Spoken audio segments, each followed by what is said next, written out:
3万吴军精锐奇袭楚国，势如破竹攻入郢都。楚国全民皆兵，竭力死战。吴国一举灭楚的计划，在楚人反抗的呐喊中灰飞烟灭。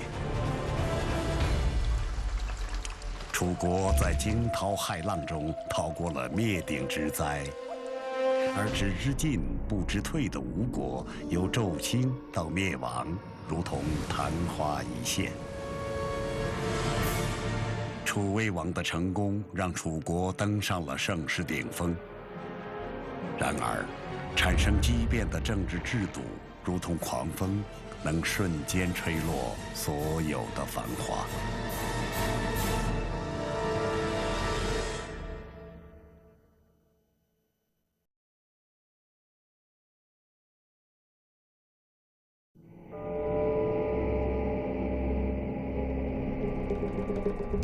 公元前515年，一位名叫专诸的刺客改变了吴国的历史。他用一把藏在鱼腹中的匕首刺杀了吴王僚。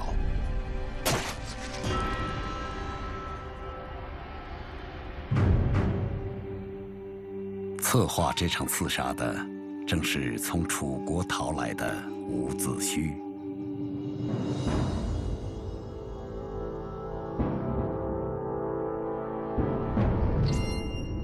7年前，受奸臣的谗言蒙蔽，楚平王下令诛杀伍奢。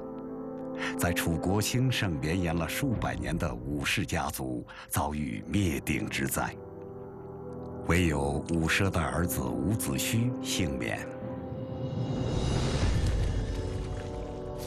从楚平王屠刀下侥幸逃脱的伍子胥，义无反顾地奔向吴国。他知道，作为楚国的死敌，吴国是他实现复仇计划的起点。这场由伍子胥策划的谋杀，帮助他的主人公子光接替被杀死的吴王僚，登上了王位。这就是历史上的吴王阖庐。也正是借助这场政变，伍子胥得到了吴国的重用，开始了他的复仇之路。帮助吴王阖庐夺得王位，仅仅是复仇计划的开始。伍子胥真正的目标是灭掉楚国。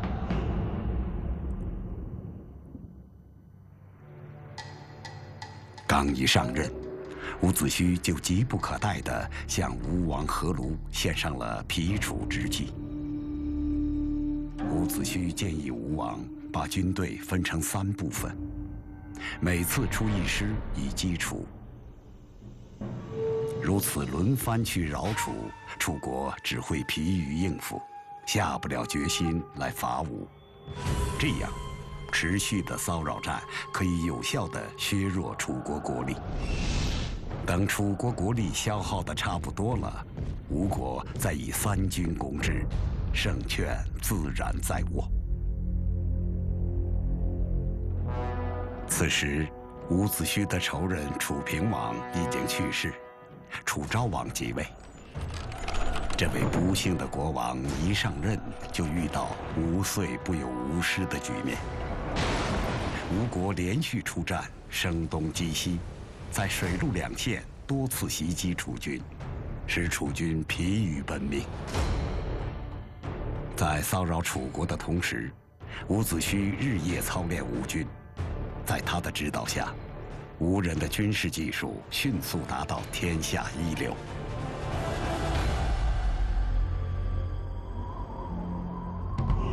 公元前506年冬天，大别山与桐柏山间大雪纷飞。驻扎于2山之间一阳3关的楚军尚在梦中，一支3万人的吴军精锐突然出现。经过多年的拉锯战，楚国的国力被消耗殆尽。箭杆时机成熟的吴国出乎意料地发动全国兵力大举攻楚。在伍子胥的谋划下，吴军采取奇袭战术，长驱深入，处近1000余里。在很短的时间内，吴军就奇迹般地出现在汉江边上。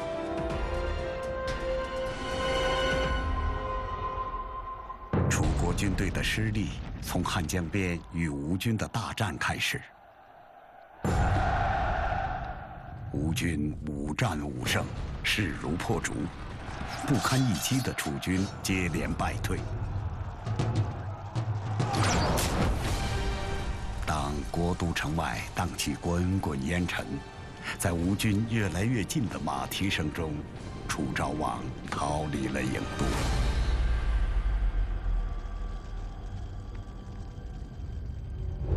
吴军势如破竹，一举攻入郢都。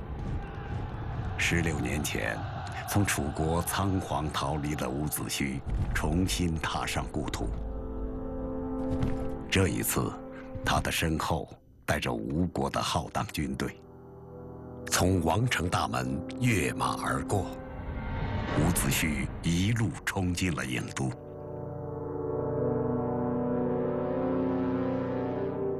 这个差点在楚平王的屠刀下丧命的年轻人，以征服者的姿态，践踏着昔日对他来说遥不可及的禁地。历史就是如此充满不可思议。伍子胥纵马驰入郢都，来到楚国的王宫，沿着当年父亲的足迹，伍子胥一步步地走进大殿。从他在杀戮中侥幸存活，仓皇逃往吴国开始，这条复仇的道路，他整整走了16年。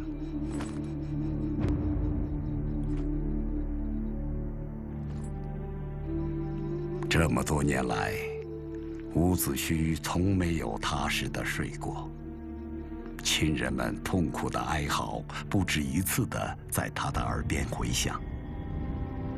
楚平王锋利的剑尖无数次穿越漆黑的夜晚，深深刺进他的心窝。那是他周而复始的噩梦。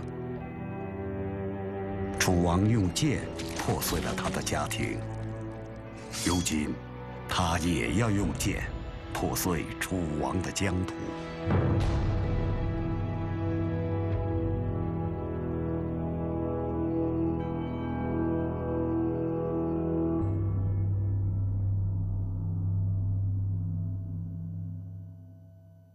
这个伍子胥逃离楚国的时候，路上就遇到了他的好朋友同朝为官的申包胥。后来伍子胥讲，他说呢，我有朝一日一定要灭亡掉楚国。他就讲了，他说如果你灭亡楚国的话，我一定会让这个楚国转危为安，我一定要保护楚国。郢都被攻破后，为了实践当年保护楚国的诺言，楚国大夫申包胥主动请缨，日夜兼程，奔向盟友秦国。那申包胥确实跑到秦国去借兵，那当时的秦王不见他，他呢，在这个秦国的宫廷外面哭了7天节，滴水不喝，粒米不进，甚至于说眼睛里边都哭出血来了。那么秦国的国君呢，被申包胥的这个忠诚所感动，所以就后来派了这个几万大军，就帮助楚国。春秋战国时代的许多故事都是这样富于传奇性。其实，在这个传奇故事的背后，是春秋晚期错综复杂的国际关系。纵观春秋晚期的地图，很容易发现这样一个规律：东西向相邻的秦、晋、楚、吴、越5国，相邻者基本都是敌国，而相间隔者大都为友国。也就是晋国和吴国成为一派，而秦、楚、越国则是与之对立的另外一派。两派之间形成明显的链式制约关系。申报喜即使不这样的哭七天七夜，大概他还是会出兵。为什么？秦国也怕晋国做大，因为他知道吴和晋是盟友，那么吴国灭了楚国，事实上最受益的是晋国。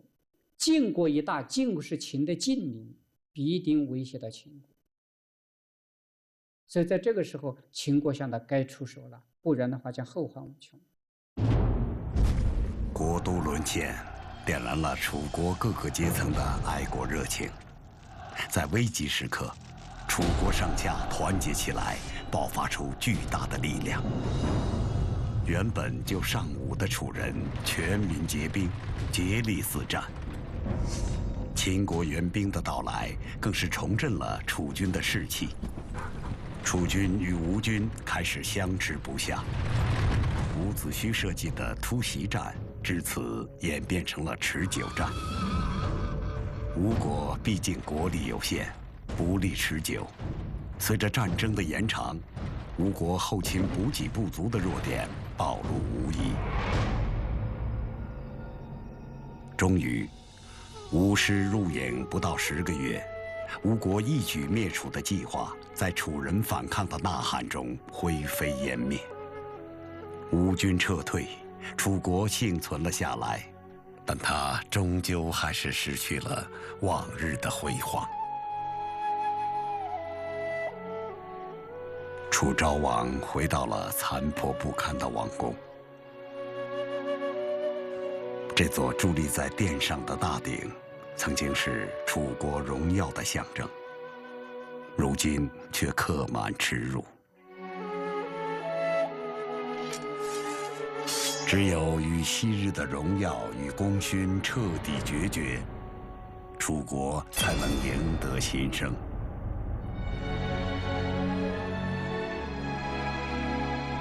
没有史料记录楚昭王重返王宫的心情，或许在那一刻，他经历了复杂的内心较量，做出了一项艰难的决定，那就是放弃满目疮痍的郢都，将国都迁往他处。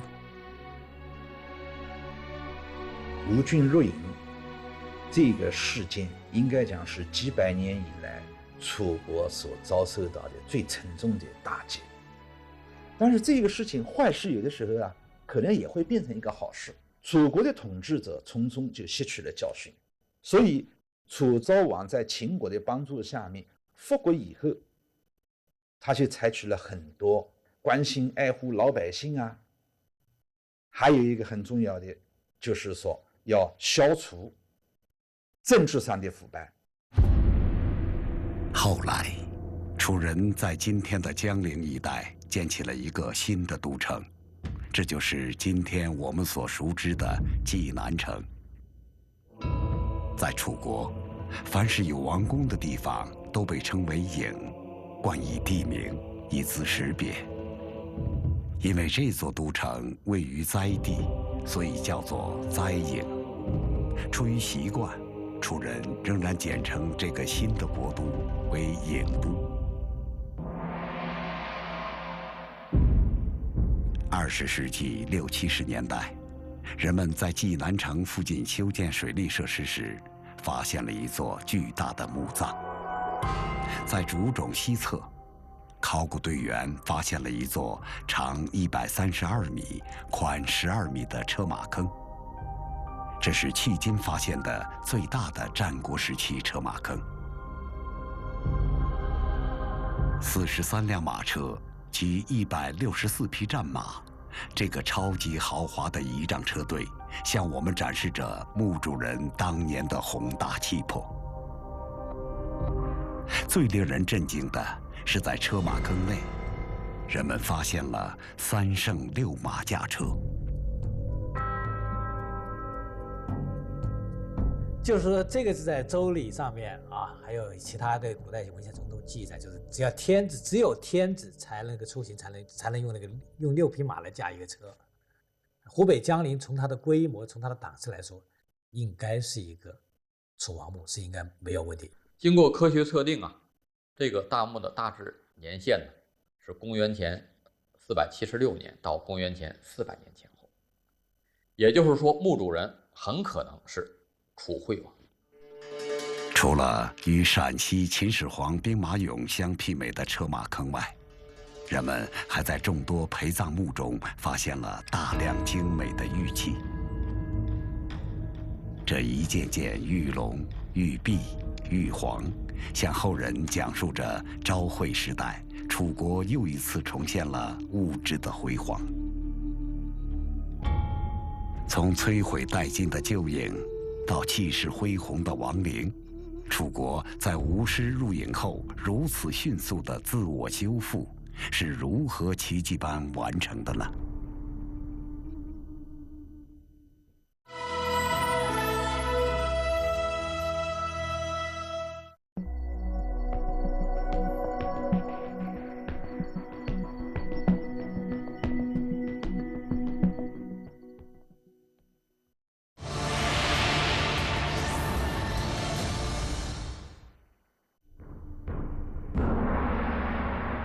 将国都从郢都迁到了济南城之后，楚国欣欣向荣之景再次重现。曾经流散各地的王室工匠，又一次为国王织出了天下最为华美的盛装。从劫难中安定下来的楚昭王，心血来潮之下，提出想到京台游玩。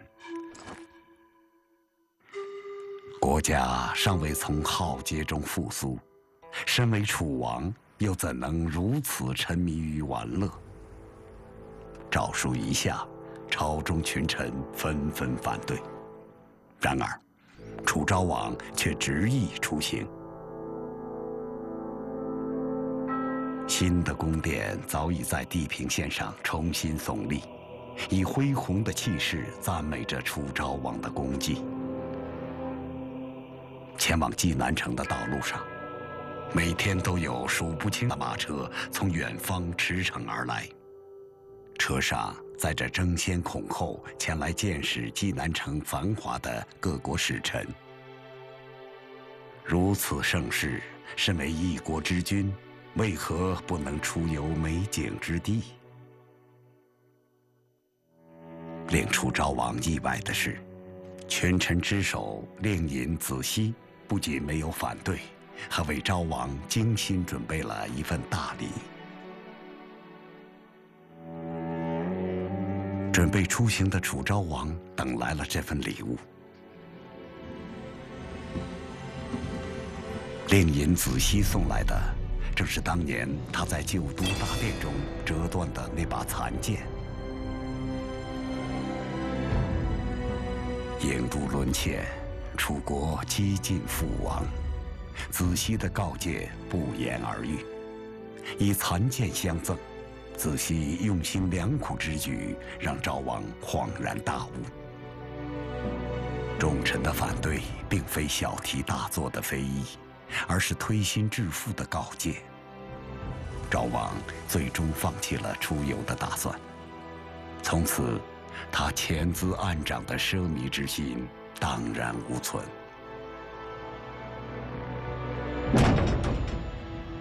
楚昭王复国了以后，他完全移改楚平王、楚灵王执政时期的那种种弊端。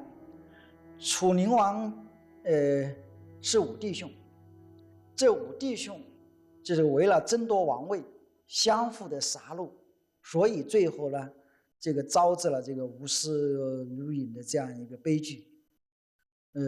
但是到了楚昭王的时候，他特别注意这个团结他的宗亲。楚国的失败根本原因是权贵阶层对百姓压榨过度，这是楚昭王痛定思痛后另一个深刻的体悟。楚昭王选择了退，将一切退回到合理限度之内。于是他制定了休养生息的国策，在上严明政治纪律，约束权贵阶层；在下，实行休养民生。和与退的国策，如同久违的雨水，滋润着楚国干涸的土地。在绵绵春雨中，楚国百姓得以休养生息，楚国也在雨水的洗涤中获得了新生。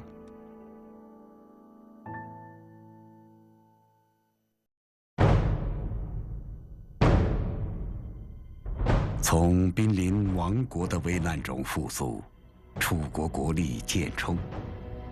但他与吴国之间的战争并没有终止。吴师入营的耻辱挥之不去，心酸的记忆折磨着楚昭王。公元前489年的秋天，吴楚之间的战争僵持不下，心力交瘁的楚昭王病情日益加重。当他站在城墙上眺望西方时，接连3天，他看见太阳边上有一朵红云。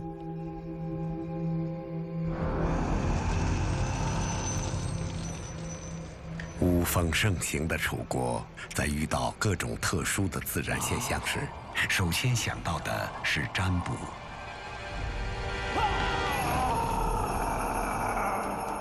占卜过后，周太史派人告诉楚昭王，一连3天太阳边上有红云，这个征兆说明昭王将遇到大祸。唯一的办法是举行攘灾之祭，用法术将这场大祸转移到令尹和司马等大臣身上。按说，如果说是一般的国君的话，他就会欣然接受这个建议，因为什么呢？国王是一国之君，是不是？他把自己的灾难转移到他的臣子身上去，保全自己，这是太正常不过的事了。但是楚昭王坚决拒绝。楚昭王说：“把我这个心里的病转移到我的这个胳膊上去，这不还是在我的身上吗？意思就是说，我的大臣是我身体的一部分，是不是？”他说：“我坚决不同意这么做。”楚昭王拒绝将祸患转嫁于他人，孔子因此称赞楚昭王宽厚、明事理。不久后，楚昭王因病去世，但是政权平稳转移给了他的儿子楚惠王。他的几位兄弟尽心辅佐侄子，继续昭王休养生息的政策，楚国重现上升势头。楚国在惊涛骇浪中逃过了灭顶之灾，经历了严酷考验之后，他表现出强大的自我修复能力。从表面上看，楚国的自我修复是因为楚昭王个人品质的出色。如果向深层发掘，就会看到楚昭王一言一行背后深厚的文化力量。从楚庄王时代起，楚国的物质力量持续上升，楚国的文化厚积薄发，摆脱了长期以来落后于中原各国的局面。其中最有代表性的文化成就是老庄哲学。老庄文化与居于东部齐鲁的儒家和居于西北魏秦的法家三足鼎立，成为影响中国后世文化发展的一个重要源头。在这3家之中，老庄哲学以其精辟深邃独树一帜。那么他那个方案是有点介于所谓的无为的这种无为而治的方案，它不像既不像孔子的这种提倡周礼的礼乐文明的维系人与人之间的关系，也不像墨家提倡一种宗教的，更不像后来的法家提倡一种刑法，它是采取一种所谓的放任自流的一种无为的政治。多水的南方催生了老子深邃而流动的智慧。对于水，老子有非常深刻的体悟。上善若水，水善利万物而不争。老子提醒统治者，要重视百姓的愿望，即使知阳刚的险要，也仍要坚守阴慈的柔静心态。统治者要谦退平和，就像是能包容天下的溪谷一般。柔弱才能生刚强，刚强者容易折啊。水是最柔的东西，是天下之至柔，但是它可以水滴穿石，可以天下之至刚。你要想战胜别人，治理好一个国家，不要一味的争强好胜，认为你可以仗势欺人，这样的话你会遭到嫉妒。包括国王对大臣要谦卑，大臣对百姓你也要恭敬，这都是老子他就是无为而治的一系列的，看起来都不是进取，但事实上我们从另一个角度来讲，他每一项都是为了更大的进取，更大的有益。楚昭王为人的谦退，施政的无为，与老子思想同样基于博大精深的楚国文化。正是深厚的文化基础，使楚国政治家们在挫折之后表现极为理智，迅速摆正了国家的方向。楚昭王的儿子楚惠王继承父亲休养生息的政策，楚国国力不断增长。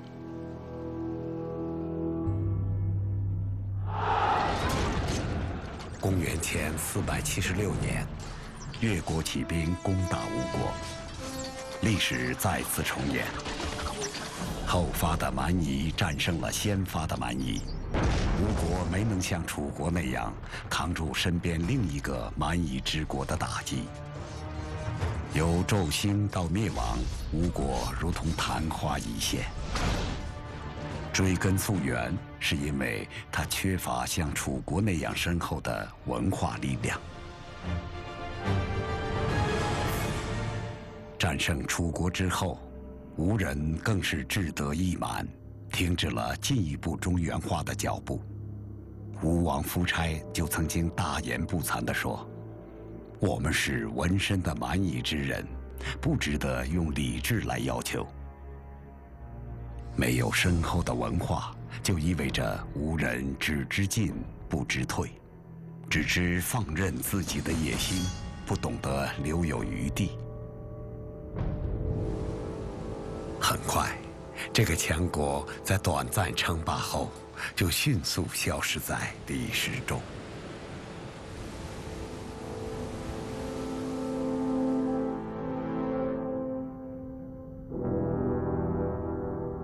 宿敌吴国被消灭之后，楚国国势再度强势上扬。继昭惠中兴将近1个世纪之后，楚国又迎来了2位伟大的国王宣王、威王。他们励精图治，勤政有为，对内坚持与民休息，不轻易动用民力；对外采取以静制动，既不轻率出动，又不错过时机。楚国尽量不发动战争，但是机会一旦出现，则全力出击，扩张领土。通过这种战略，楚国利用各国矛盾，不失时机地对外出击。在北面，楚国相继灭了老牌诸侯国蔡国以及齐国；在西面，楚国已经把疆土扩展到了巴蜀；在东面，楚国轻松击败了越国和齐国。楚国从来没有在如此短的时间内取得如此辉煌的战绩。当此之时，楚国的疆域在诸侯国中乃至世界上首屈一指。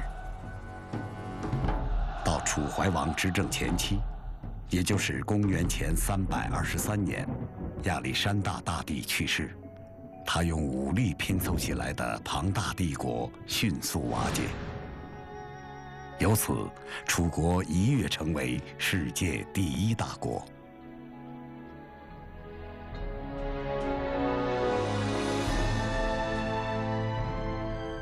巨大的面积为楚国的国力奠定了坚实的基础，而这个世界第一大国交通条件的优越，更是它迈向盛世的助推力量。楚国地处南北之交，水陆交通便利，天下独步。由水路溯江而西，可达巴蜀经地区。通过汉淮诸水，可以北上中原，与中原互通有无。沿江东下吴越，可以一日千里。通过湘江等水路，直通湖南乃至滇黔地区。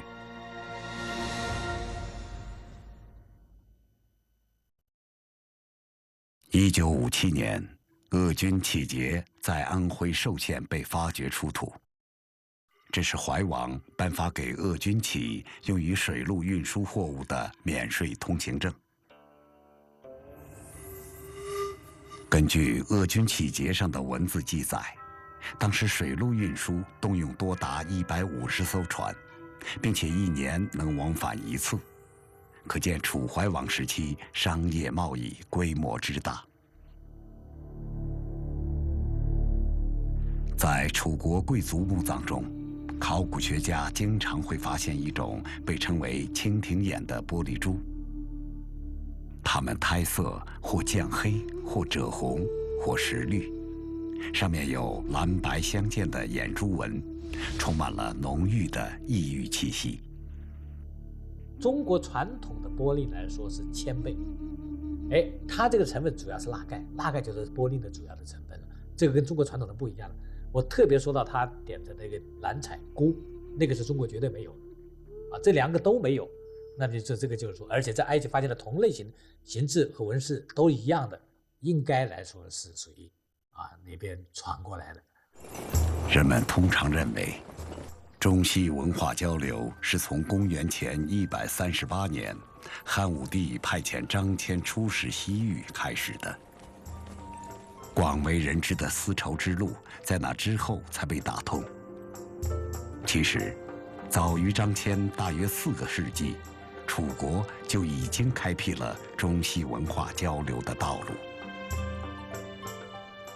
那么，早于北方的丝绸之路还有一条南方丝绸之路，它的起点是欧洲，那么经过西亚、南亚，再到中国的云南，终点呢就是当时的楚国。这说明楚文化虽然是内陆型的，但是它很有开放性，比沿海型的这个齐文化、吴文化和越文化更有开放性。除了蜻蜓眼玻璃珠外，楚国墓葬中还出土过人骑骆驼铜灯，方座上骆驼4脚站立，驼峰中坐着一个人，2手举着灯柱。泽国楚地当然没有骆驼，所以这种铜灯的设计灵感很有可能是源于遥远西北异域的驼队。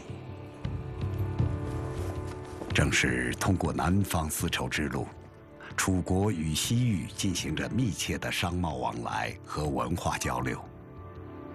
楚国的产品不仅输往大江南北，还销往西伯利亚等中西亚地区，甚至远达希腊一带。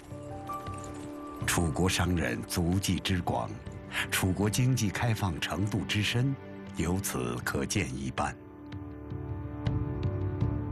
楚文化它在经济上的开放性跟它文化上开放性也是一致的，所以楚文化它是一种开放性的文化。它既有立足于它本土文化，也有立足于旁边的那种包容的那种小的那种方国，给它灭掉了，它都吸收进来了。更包容的中原文化，它就是海纳百川，有容乃大。经历了重重风险，跨越了重重障碍，楚国终于登上了盛世巅峰，并创造了一个与西方古希腊文明相媲美的东方楚文明。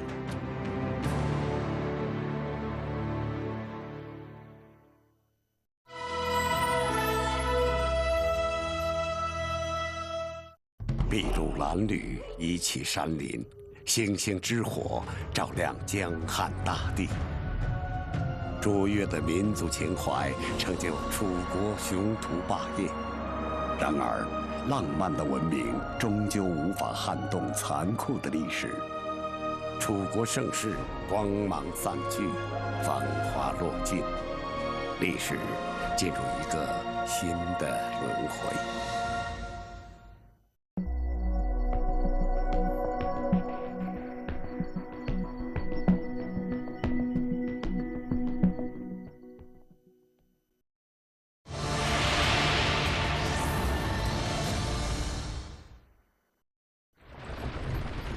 公元前4世纪，一列车队从赵国出发，直奔楚国郢都。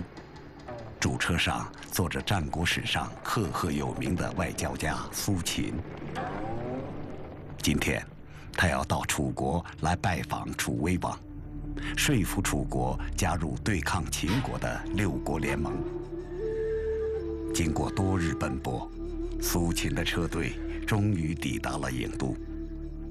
一座高大的城池出现在他的面前。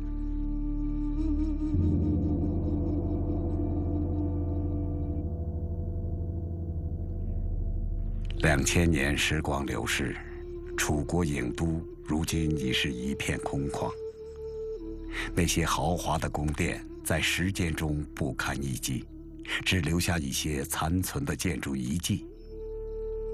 后世的考古学家就是透过这些蛛丝马迹，在跨越1000年之后，还原了这座雄伟壮丽的济南城。考古发掘证明，这座城市城垣周长达15.5公里，共有8座雄伟的城门，南北还各有水门1座。城市面积为16平方公里。城墙高达14米左右，相当于3层楼高。至今残存的城墙顶面，宽度达到6到8米，可以并行2辆卡车。这一切都证明了这座古城规模的不同凡响。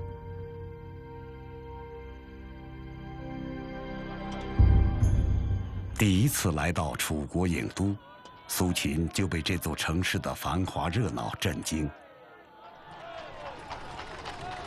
周游列国，他从来没有见到哪个国家的都城如此繁盛。街上车水马龙，人头攒动，货物林立。苏秦的车队不得不一次次停下，与其他车队错车而行。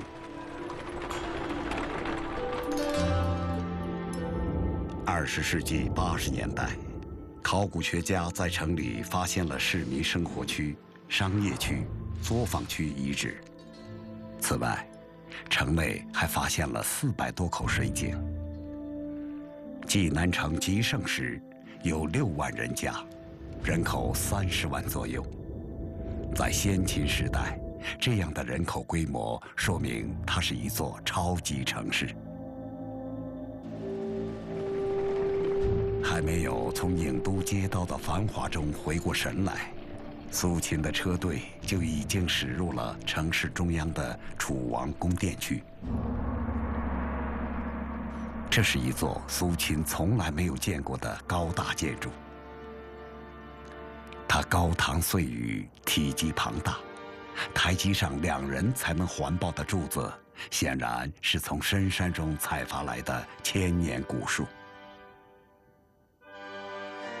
除了气势恢宏，更令人心醉神迷的是整座宫殿的巧妙设计。为了达到最好的采光效果，这座宫殿的门窗采用了宽大的格扇。翘起的垫脚，纤巧的腰身，金碧辉煌的装饰，殿内墙上美妙绝伦的壁画，这一切让苏秦终于确信，楚国富庶繁华，天下罕有其匹。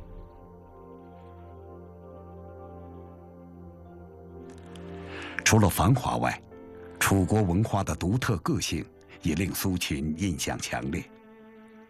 他走遍天下诸国，还没有见到哪个国家的文化如此风格独特。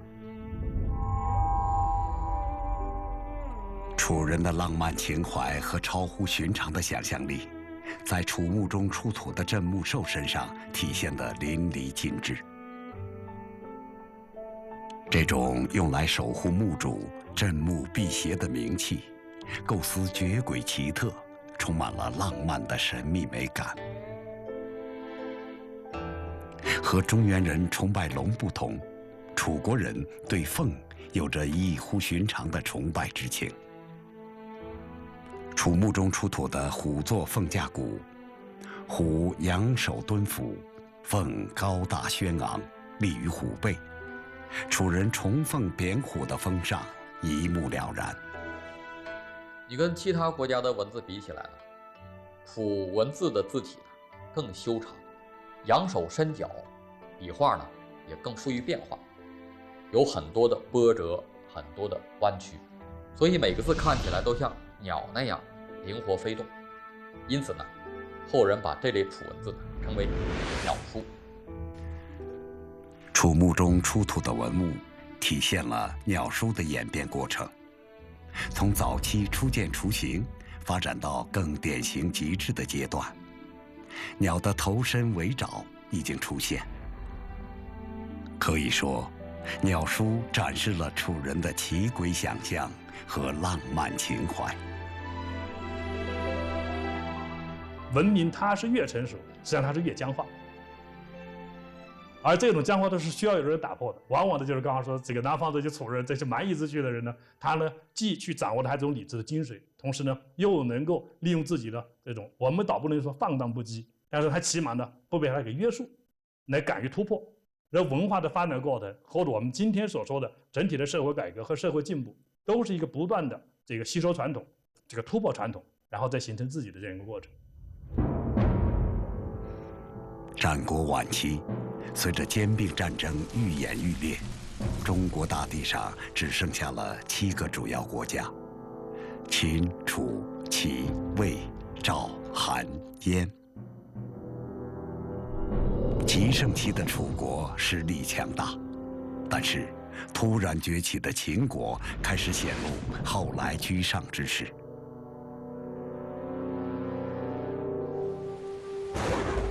苏秦不远千里来到楚国，正是希望以6国联盟来抗衡不断扩张的秦国。此时，苏秦的合纵计划已经得到了5个国家的支持，唯独还缺少最为强大的楚国。只要他能说服楚威王加入联盟，就能避免6国的亡国之灾。苏秦知道，这是他最重要的一次机会。听到苏秦以6国联盟抗击秦国的谋略，楚威王看到了楚国的希望。秦国的崛起意味着虎狼时代的到来。当秦国骑兵一次又一次从高原俯冲而下，横扫各国之时，楚威王知道，秦人凛冽的目光一刻也没有停止过对繁华郢都的扫视。对于楚国来说，凶悍的秦人是最为可怕的对手。苏秦的谋略正中楚威王下怀，两人一拍即合，6国抗秦联盟正式形成。6国联盟的形成，并不意味着楚威王从此可以高枕无忧。在你死我活的国际竞争中，哪个国家有一丝不慎，就可能落入灭顶的深渊。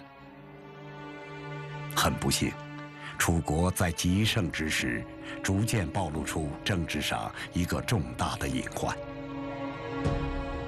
那么事实上，封准的初始是想把某些人把他外放出去，给他相当的地位。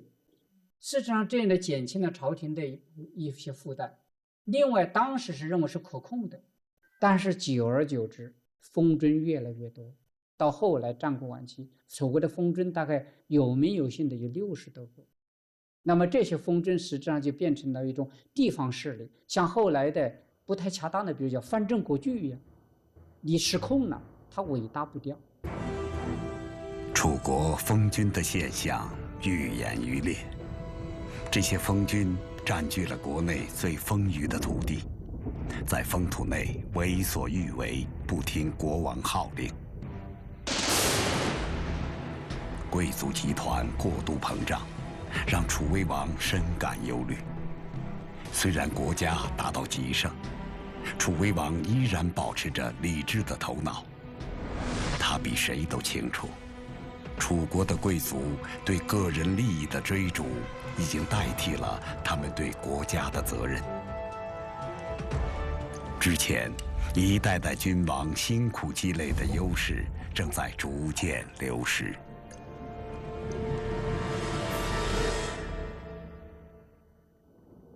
楚国真正的威胁不在天边，而在昼夜。美酒的浇灌熄灭了贵族的光荣与梦想，虎作鸟架鼓敲出的不再是英雄们为国而战的节拍，而是沦落成贵族们夜夜狂欢的和声。楚威王的成功让楚国登上了盛世顶峰，然而，产生畸变的政治制度，如同狂风，能瞬间吹落所有的繁华。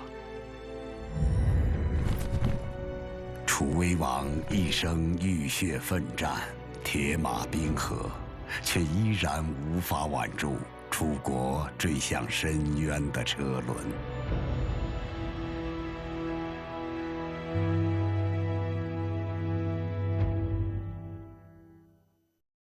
国君当街遇刺，骇人听闻。手握利剑，舞起大刀阔斧，挑战贵族权威。楚悼王病逝，贵族射杀吴起，变法戛然而止。内忧外患中，屈原开始他的改革事业。楚国最后一次机会，楚人又会如何把握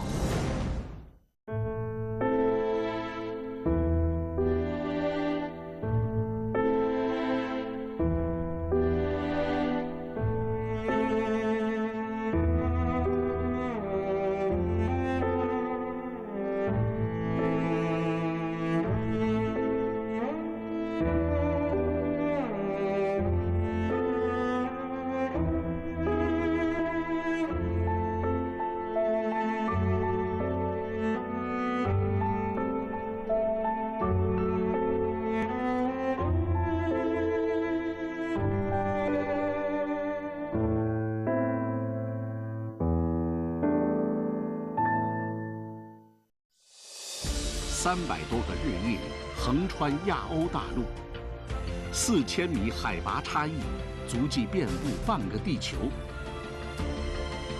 ，2万多分钟高清影像，对一朵花的心灵朝圣。